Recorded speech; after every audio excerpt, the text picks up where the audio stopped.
Hello church and attendees. Rene-record ko ang part 3 ng series sa spiritual gifts.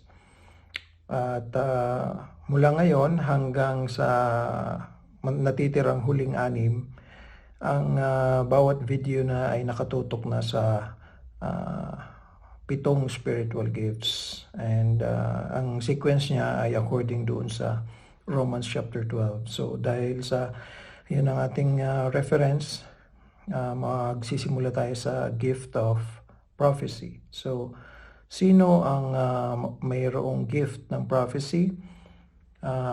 So yung discover, and then i-discuss din paano mo i-develop yung gift, and then paano mo siya o ano ang inaasahan sa iyo na gawin o do kapag ang gift mo ay prophecy.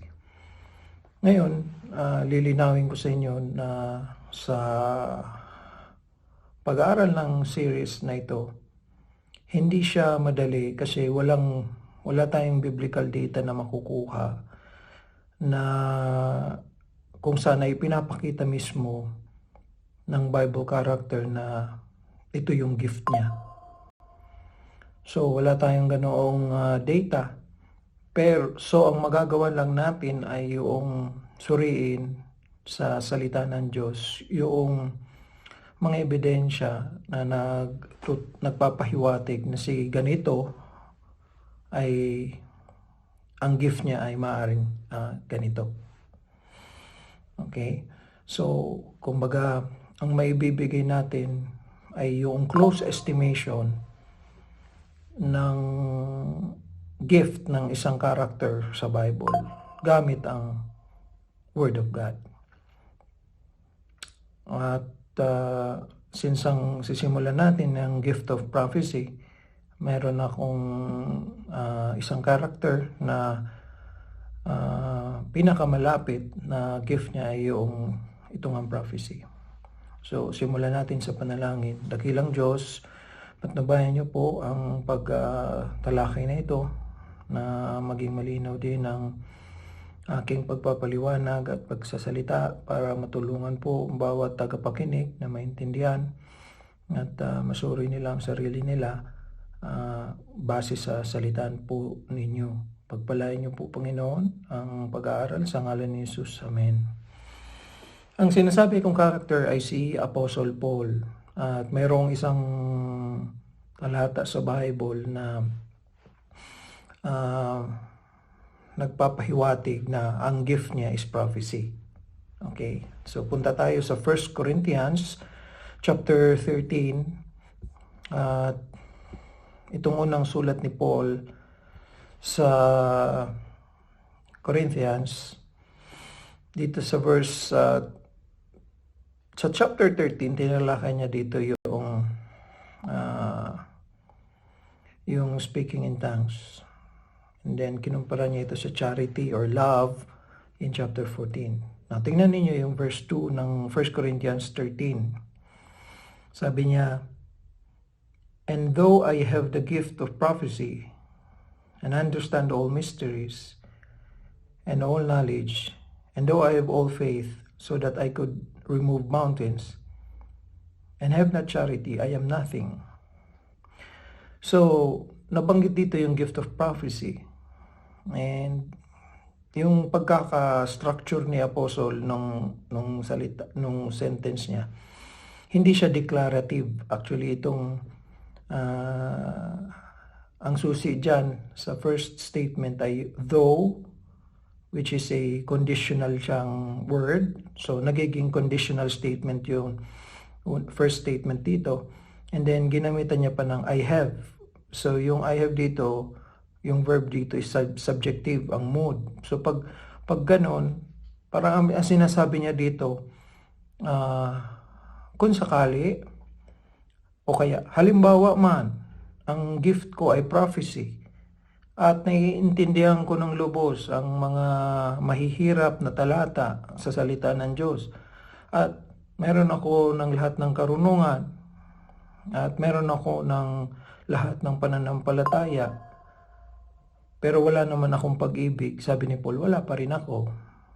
So, ang statement niya ay maaaring nagsasabi sa atin na ang gift nga ni Paul ay prophecy, o kaya baka ang gift niya ay prophecy. So, ito na po, ulitin ko, iyan ang pinaka-close na evidence natin. So, pwede natin sabihin na gift ni Paul ay prophecy because may mga evidences, pero hindi tayo pwede maging sure. Pwedeng si Paul sure, pero hindi po tayo. And throughout the series na ito, ang mga examples ko sa inyo from the Bible ay hindi pwedeng sabihin natin na ito yon, sure yon. Dahil nga po sa wala namang data sa Bible na nagsasabi, ang gift ni Paul ay ganito, ang gift ni Peter ganito, ni John ganito. Okay? So, it's between the person and God. Pero, since ang purpose ng series na ito, malaman na, ma-discover mo ang gift mo, pwede mo masigurado sa tulong ng Diyos. Okay? So, ipagpalagay natin dahil sa statement na ito, ang gift nga talaga ni Paul is prophecy. I-check natin kung yung hypothesis na ito. Kasi hypothetical statement ito. So, kailangan ang hypothesis, ipuprove mo na totoo through observations, yung kung sa school yan, mag-experiment ka, hanapan mo ng mga evidences na yung evidences mo, conclusive siya na gift nga talaga ni Paul is prophecy. Okay? So, pag pinagsama natin, remember, ang New Testament, more than kalahati niyan, most likely gawa ni Paul, sulat ni Paul. Diba ang New Testament, 27 ang books. Ano ang kalahati ng 27? 13.5. 14 out of 27 sulat ni Paul. So more than ng New Testament sa kanya. Kung ang gift na talaga ni Paul is prophecy, marami tayong makikita sa Bible na kung saan maraming opportunities kay Paul na nagsalita talaga siya verbally sa maraming bansa. Hindi lang lugar o bayan ng Israel, kundi maraming bansa. So, sa pagmimisyon niya, hindi nawawala yung bibig. Work of mouth. So, di ba ang prophecy, work of mouth yan. Yung gift niyan na prophecy, it led to many churches being planted.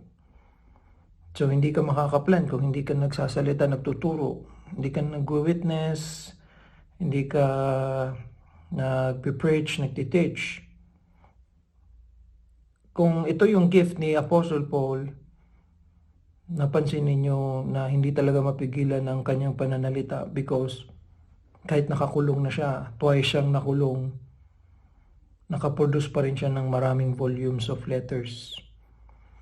Nung una niyang pagkakulong, kung hindi siya nakulong, walang Philippians, walang sulat sa Philippians, walang sulat sa Colossians, walang personal letter to Onesimus, walang Ephesians na sulat, puros yun prison letters. So, magkakaroon na kayo ng idea o ng pattern dito na ang may gift of prophecy talagang hindi mapipigilan ng bibig magsalita. Pigilan mo man yan, in the case ni Paul, nakulong, pero nakapagsalita pa rin siya. Yung sulat niya, ang nagsalita sa mga churches because pakarating sa churches o kaya sa individual na Christian, binabasa. So, pareho lang naman yun sa yung tao nagsasalita sa iyo or sa church. So, hindi na siya makapag-travel pero nakapagsalita pa rin siya. So, yung mga nabanggit ko yung evidences na yun ay nagdadirect talaga na most likely ang gift ni Paul is prophecy. I hope naintindihan ninyo. So, punta tayo sa second point. Second point is, kung yun ang gift ni Paul, at sa mga sinulatan niya, anyone na may ganun din na gift, paano i-develop yung gift mo na prophecy? Paano mo siya i-enhance? So, balikan natin yung main text natin, di ba? Romans chapter 12 yun. Romans chapter 12. So, nabanggit dito sa verse 6 muna yung gift. First gift, prophecy. So, sabi dito sa verse 6, let us prophesy according to the proportion of faith. And then,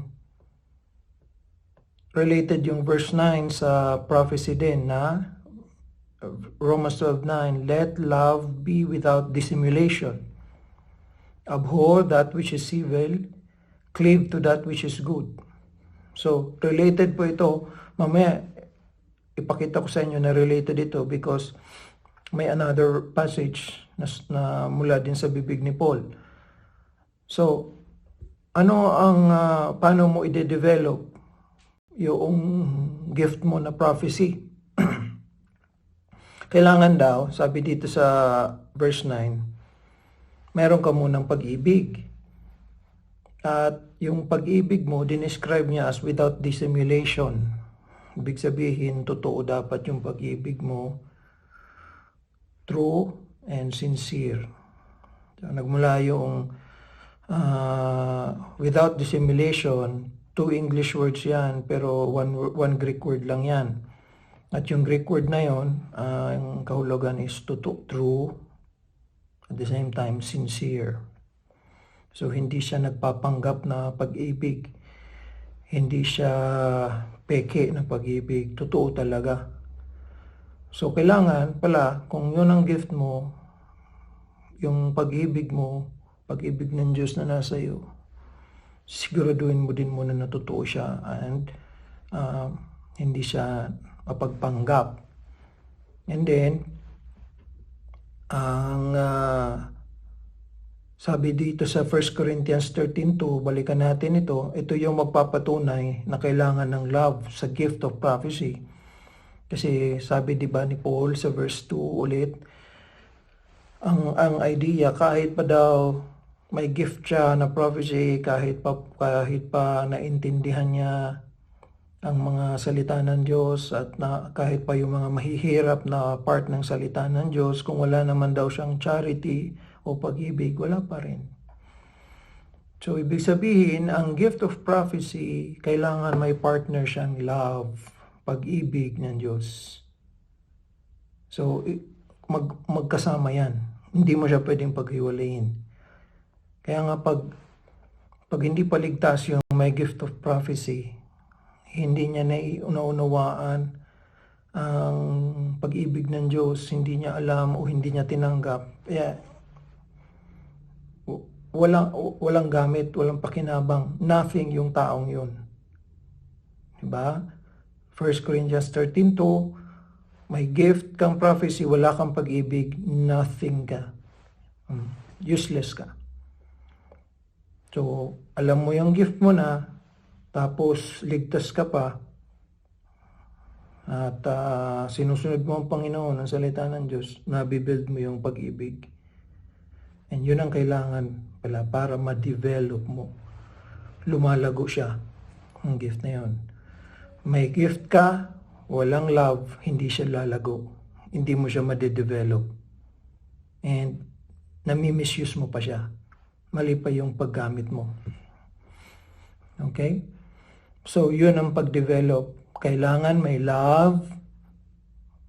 Yung love na ito, yung pag-ibig ito ng Diyos na kasama. Romans 12:9 kanina, dapat without dissimulation. Totoo dapat ang pag-ibig na yon at hindi nagpapanggap. Kaya nga, kailangan mong i-abhor ang anuman na masama at ikapin mo, pakisamahan mo anuman ang mga mabubuti. Because masama, makakasira ng pag-ibig. Mabuti, yan ang mga kapagpatibay ng pag-ibig mo. sa Panginoon. So, paano i-develop yung gift? Kailangan mayroon kang pag-ibig kasama ng gift. Yung pag-ibig na yun, kailangan pala totoo, hindi mapagpanggap. So, lalabas sa isang church, pag may mapagpanggap na pag-ibig, makakasira. Pero kapag totoo, makakapagpatibay. And idagdag natin, yung pag-ibig na dinidiscuss ni Paul dito, hindi ito yung natural sa tao. Actually, ang pag-ibig hindi naman natural po yan. Nabibuild po yan over time. Depende sa tao. Kung yung tao, binubuksan niya yung puso niya sa ibang tao o sa mga gawa ng tao.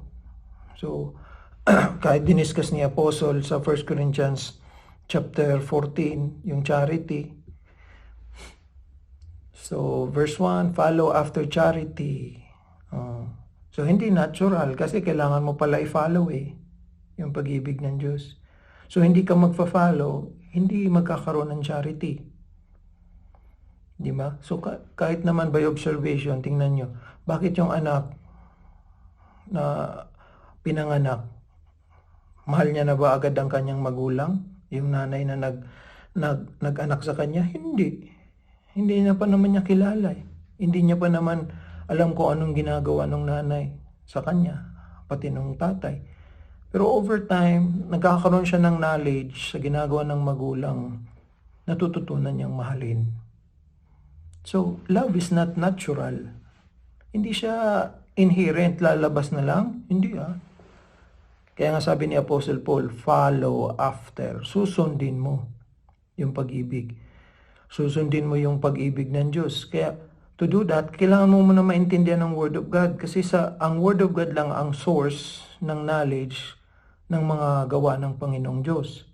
Hindi mo maintindihan ang pag-ibig ng Diyos sa iyo hanggat di mo pinag-aaralan ang Word of God. Hindi mo masusunod ang pag-ibig ng Diyos. Hindi mo masusundan.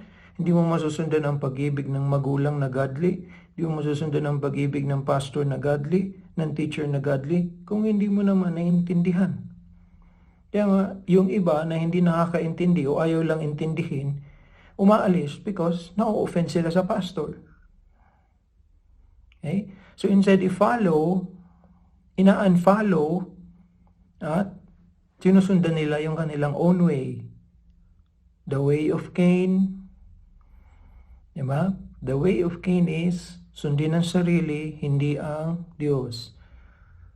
Okay? I-give ang best sa sarili, pero hindi sa Diyos.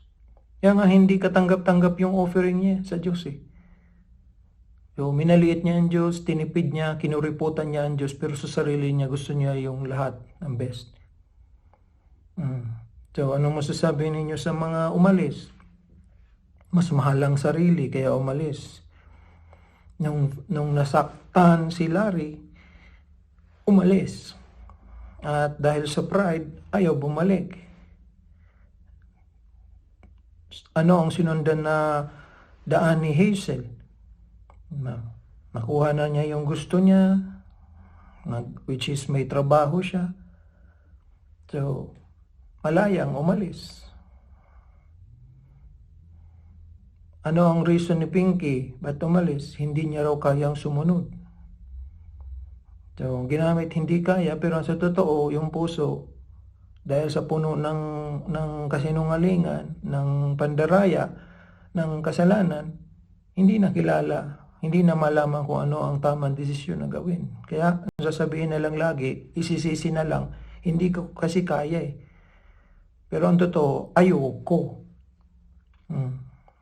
So, yun ang mga wicked na mga recent na tumalikod, especially mga babae, included si Tess ng Bulusan. Hindi ko kaya. Dahil, bakit nahirapan sa buhay? Yes. Bakit nahirapan? Kasi hindi sumunod. Hindi inunawa ang pag-ibig ng Diyos. Hindi inunawa ang pag-ibig ng Diyos na nakikita sa mga tapat na mananampalataya. So, hindi sumunod. So, sabi sa 1 Corinthians 14:1, yung charity, ifa-follow mo, yung spiritual gift, i-desire mo. So kung nagdi-desire ka ng spiritual gift, imposible hindi ka tulungan ng Diyos para malaman mo, ma-discover mo. Kung ang gift mo ay prophecy, kailangan mo sundan ang pag-ibig ng Diyos para ma-develop mo yung gift mo. Okay? So,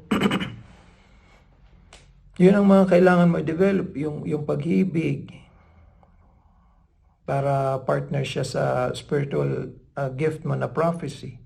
And since hindi siya natural, hahabulin mo yun, ifa-follow mo yun. So, yun ang challenge. Paano mo ipupurso ang love of God? Ang pag-ibig po sa tao ay dahil sa tayong tao ginawa, patterned after the image of God. So, i-observe mo, how do you learn to love ang iba? Ganun, create tayo ng Diyos na ganun. We learn, we study, we learn, we develop. Ganun din ang Panginoong Diyos, ibig sabihin. So therefore, kung paano ang mga mag-asawa natututunan nila ang isa't isa at over time nabibuild yung pag-ibig sa isa't isa, ganun din ang inaasahan ng Panginoon sa atin. Kaya kailangan na naunawaan ang Word of God para maintindihan ng God, matutunan mong mahalin ng God, so that you can make decisions para sa Panginoon, hindi para sa sarili. So once you have that gift and you have that love of God, sigurado, made-develop yan. Mag-grow yan. And last section, ano ang ine-expect sa'yo kung ang gift mo ay tulad ng gift ni Apostle Paul? Balikan natin yung Romans 12:6. Ano sabi muli dyan? Kung ang gift mo ay prophecy, mag-prophesy ka. Ibig sabihin, ng prophesy is i-reveal mo. So yung natatago, ihayag mo. Yung hindi alam, ipaalam mo, i-declare mo. Yun ang prophesy. Let us prophesy, sabi ni Apostle Paul. Churches, kung ang gift mo ay prophecy, mag-prophesy ka. Yan ang ine-expect sa iyong gagawin. Okay? So, general term. Kaya may mga tao, di ba, magagaling talaga na magsalita. Magaling sa mga secrets, sa chismis. Alam niyo, malamang yung mga chismoso, ang gift niyan prophecy. Because nandyan yung ability nila to reveal. Yung hindi napapansin ng iba, tapos ikaw may talent ka sa ganyan, nadidiscover mo kung ano yung nakatago sa iba. Malamang yan ang gift mo. Kaya lang, misused, mali ang paggamit mo. So kung ganun ang gift mo, i-correct mo. Love of God, you need the Word of God para matutunan mong mahalin ang Diyos. Kaya di ba? Anong expectation ng mag-asawa? Siyempre, ibaback up nila ang isa't isa. Ako ang nakakilala si misis ko, mahal ko ang misis ko. Pag poprotektahan ko siya over another. Ganon din naman si Brother Diyos kay Grace. Ganon din naman si Brother Leo kay Ma'am Joy. Ganon din naman si Brother Randy kay Sister Franz. Kasi yung asawa, yun ang nakakakita ng gawa ng asawa. Kaya mas mamahalin niya yung asawa more than sa ibang tao. Kaya the more mo kilala ang Diyos, mamahalin mo ang Diyos. Tapos yung gift mo pa ito, sigurado mag-grow. Kaso, gift mo prophecy, wala kang alam sa Diyos. Kaya, misused. Excuse me. So, yung una mong inaasahan sa iyo una na gagawin is magpa-prophesy ka. I-reveal mo. At paano mag-prophesy? Sabi dito, according to the proportion of faith. Ibig sabihin ng proportion dito, dito kinuha yung English word na analogy. Okay? Analogy. If boy is to girl, then dog is to blank. Ganun, analogy. So, ang sagot cat. Kasi yun ang madalas na magka-partner kung ang reference mo is gender o kaya animals na magka-partner together. So, ang isang may gift ng prophecy, inaasahan siya na gagamit siya ng bibig niya para ihayag niya ang dapat ihayag at isabi niya ang dapat isabi. Kaya yung mga Old Testament prophets po, malamang yun ang gift nila. Kasi tingnan nyo, may ability sila na maintindihan ng salita ng Diyos. Nangusap ang Diyos, pinahayag ng Diyos yung mga dapat nilang sabihin at inutusan sila ng Diyos. Ipahayag ninyo yan sa Northern Kingdom, sa Southern Kingdom. Ipahayag mo yan kay wicked king na Ahab. Ipahayag mo yan sa another king. Pumunta ka sa Nineveh. Sabihin mo ito sa kanila. Okay? So, ang trabaho ng prophets is ipahayag yung hindi alam ng tao. So, ang prophet, may ability po talaga na ma-discover hindi lang yung gift, kundi ang salita ng Diyos. Okay? So, kaya nga, ang prophets of the old, mga inspired speakers yan. Kasi ang reference nila, direct yan na revelation ni God. Sinabi ni God sa kanila, sila ngayon ang magsasabi sa mga tao. Kasi yung alam ng prophet, hindi nalalaman ng iba. Unlike ngayon, wala nang direct revelation si God. Lahat na, ang mga speakers, ang pastor teachers, nagtuturo mula sa Bible. And ang Bible, maraming nakakaalam. So, magkaiba. Kaya wala nang prophets, pero ang equivalent niyan ngayon, provided na yung pastor, yung teacher ng Word of God, ay sasalita, nagtuturo mismo, pinapahayag mismo nila yung hindi maunawaan ng nakakarami mula sa Word of God. So yun ang equivalent ng prophet. So, ulitin ko, ini-expect sa'yo, kung ang gift mo is prophecy, na ipapahayag mo ang mga salita ng Diyos sa iba.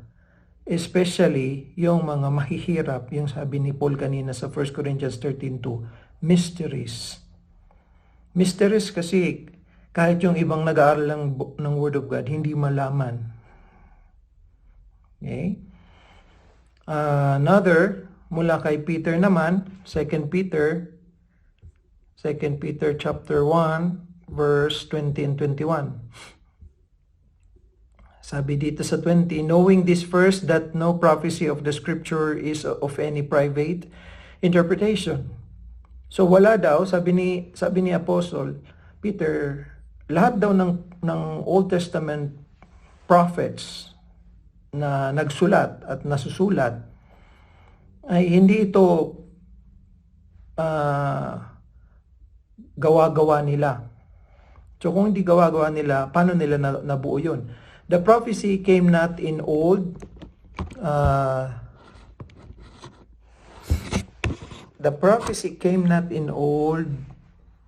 time by the will of man, but holy men of God spake as they were moved by the Holy Ghost. So, yung prophecies na narinig sa kanila, hindi ito galing sa kanila mismo. Like, example kay Elijah. Si Prophet Elijah, hindi naman siya nagsulat, pero yung kanyang prophecies nasusulat sa Kings. So, hindi kagustuhan ni Elijah yon napuntahan si Ahab. Kasi kung will yun ni Elijah, nakakatakot. Sigurado galit na galit si Ahab sa kanya, papapatay siya. Pero dahil sa sinabihan siya ng Panginoon, pumunta ka kay Elijah, at ang trabaho niya is i-reveal yung hindi alam ni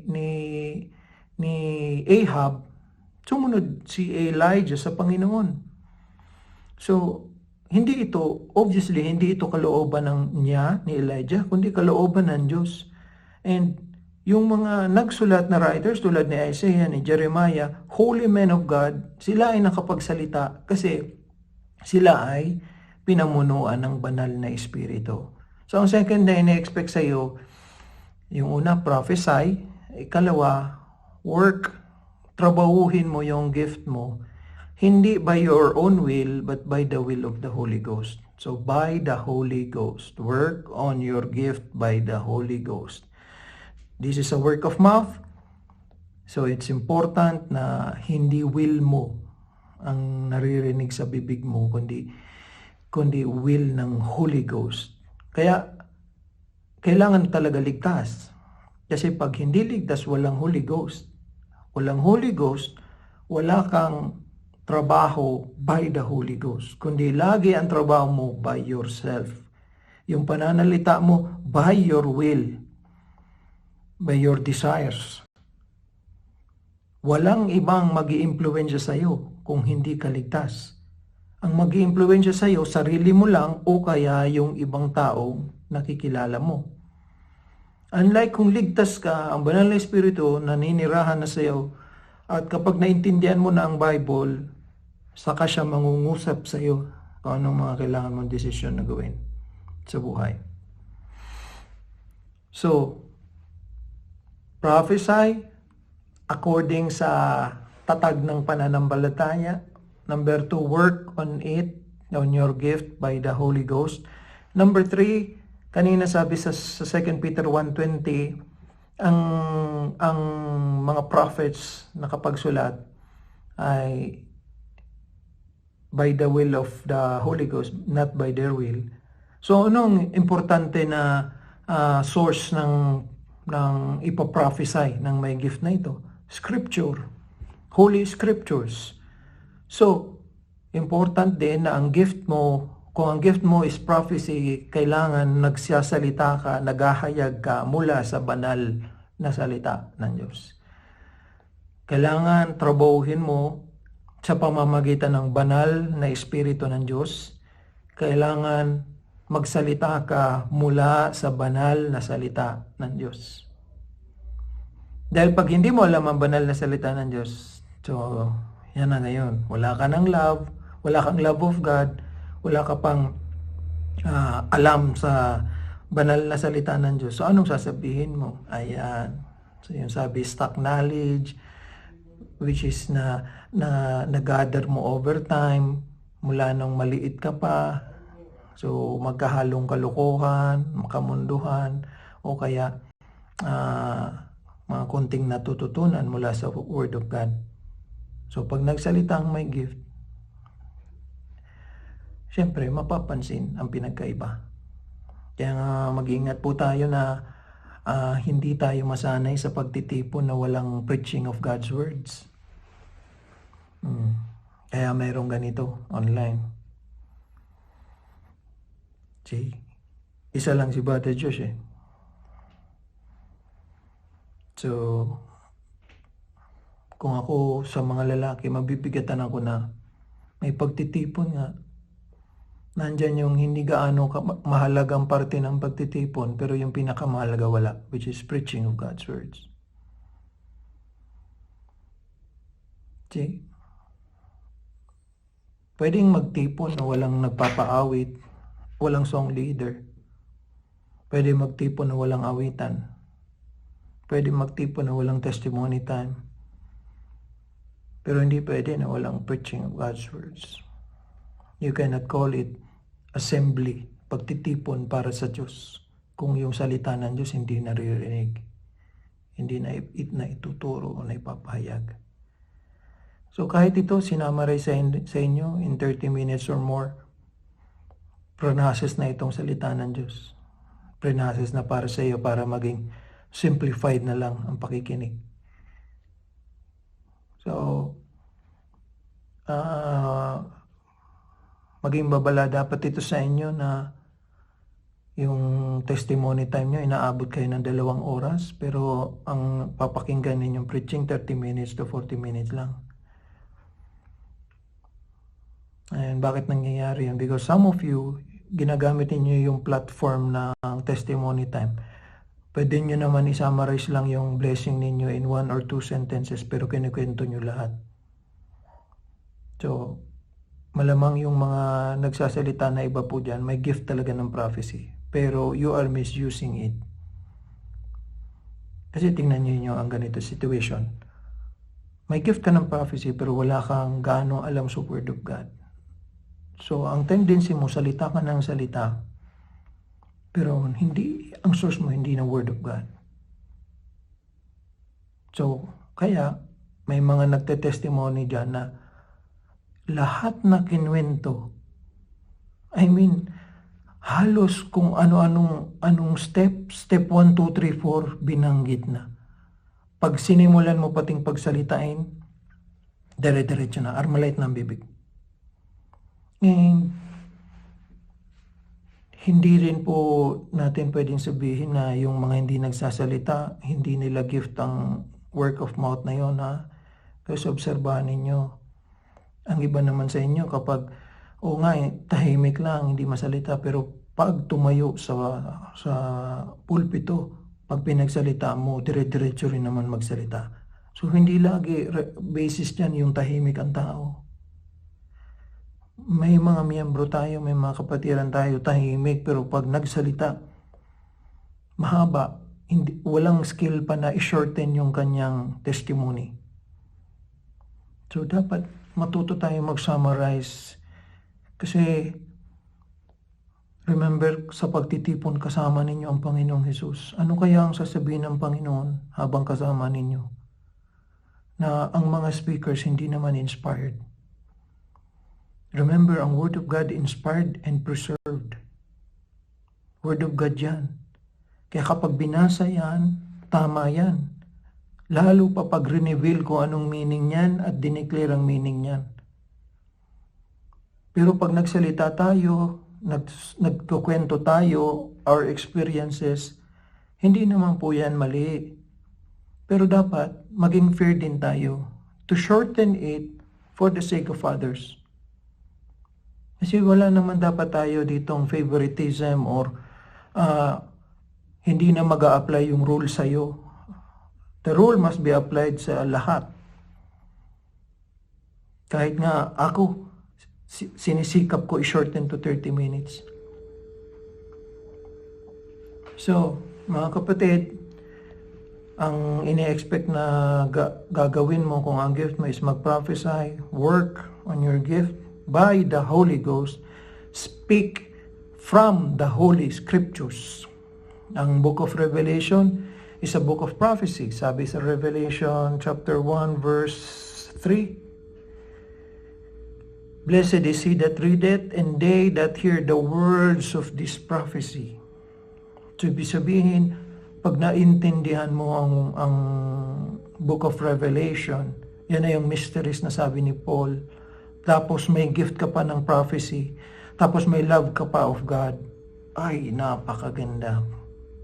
Talagang pagpapala yan sa mga mananampalataya na nakakapakinig sa iyo. See, I enjoy ang mga speakers na talagang ang lumalabas sa bibig nila is pure words of God or application from the words of God. Napakaganda. Pero ibang usapan na po yan kung ang naririnig po sa atin is 10% Word of God, 90% sarili, or 90% experiences in life. That is no different from attending a forum o meeting na nagsisharing ang mga tao. So, sana po pagbulay-bulayan natin ito. And number 4 na ine-expect sa'yo na gagawin, hindi mo lang dapat ituturo, aralin, ituturo ang Word of God, kundi dapat mo siyang ingatan. Revelation 22:7, ang last book and last chapter, sabi sa verse 7, Behold, I come quickly. Blessed is he that keepeth the sayings of the prophecy of this book. As sabi ko kanina, ang Revelation is a book of prophecy. So kailangan to i-reveal, kailangan to i-declare, kailangan to ituro sa church. Kaya ang may gift of prophecy, maiintindihan niya yan. Yan ang ability niya. Remember, ang meaning ng prophecy is to reveal, to declare. Okay? So, dito na papasok. And sino man sa atin na may gift of prophecy,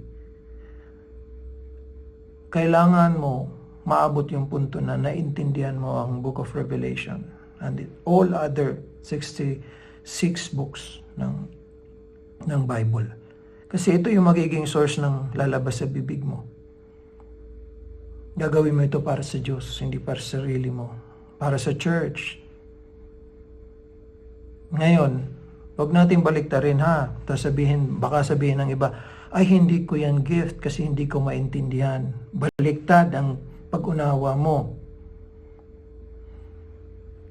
Pwedeng hindi mo maintindihan dahil sa background mo. Pwedeng ang gift binigay sa iyo, gift of prophecy, pero yung pagpapalaki sa iyo kulang ng discipline, kulang ng training. Yung magulang mo hindi sumunod sa Diyos para gabayan ka ng tama. So hindi ka na i-prepare para ma-develop o magamit mo yung gift mo. Kaya kahit pa man yun ang gift mo, pero nahirapan ka mag-unawa ng Word of God, babae, lalaki. Kaya minsan, na-challenge tayo na sabihin, ay hindi yan ang gift ko. Okay? Dapat, ang pag-iisip ninyo, alamin mo muna, discover mo muna. Kaya nga may sequence discover mo muna, i-develop mo. And then, i-do mo. Kaya nga, di ba nabanggit ko sa part 1 yata yun na lesson or part 2 na pag magde-develop ka, kasama talaga ang studying and kasama din diyan yung pipili ka ng course para ma-develop mo yun. So, ang Word of God pati ang laging basis natin ng prophecies, hindi pwedeng hindi. Kumbaga, sinasabi ko sa iyo na kung ang gift mo prophecy pero ayaw mo ng Word of God, wala. Nothing ka. Sigurado ako sa iyo, hindi mo ma-develop yung love So, kung babae ka, may gift of prophecy ka, then hindi mo pwedeng iwasan din na talagang dapat Word of God. Dahil kung hindi, magsasalita ka sa iba from your experiences, life experiences, o kaya i-accumulate mo lang yung naririnig mo sa iba. Pero hindi mo talaga magagawang mag-prophesy because i-reveal mo dapat kung ano yung hindi alam ng iba sa Word of God. Finally, ang number 5 na ina-expect sa'yo na gagawin mo is palakasin mo ang church. Sabi sa 1 Corinthians chapter 14 verse 3, He that prophesieth speaketh unto men to edification and exhortation and comfort. So yung nagpa-prophesy daw, nagsasalita sa tao. Para ano? Palakasin, imukin, patatagin. Pero, sabi sa verse 4 naman, yung nagsasalita daw in an unknown tongue, like speaking in tongues o kaya ibang language, ang napapalakas lang daw niyan, sarili niya. But he that prophesieth, nagpaprophesy daw, pinapalakas ang church. So ano ang purpose ng may gift of prophecy? Bakit nagtatalaga ang Diyos ng miyembro sa church na may gift of prophecy? Para palakasin ang church. Di ba yan? Previous lesson, nabanggit yan. One of the two reasons kung bakit may spiritual gifts, to build the church. You see, kapag may gift ka pala ng prophecy, naandun ka na. Naandun ka na sa potential to build the church. Wow. Very important ka pala sa church ni Jesus Christ. Provided na tama ang pagkagamit. Provided na alam mo na ngayon kung paano mo i-develop and ano na ngayon ang ina-expect sa'yo na gagawin. Okay? So, medyo Na alam ko, dilema talaga ito sa iba na kumbinsido ka gift mo is prophecy pero hirap ka talaga mag-unawa ng Word of God. Wala kang ibang patutunguhan kundi talagang pagdaanan mo yung hirap. Hindi ko yan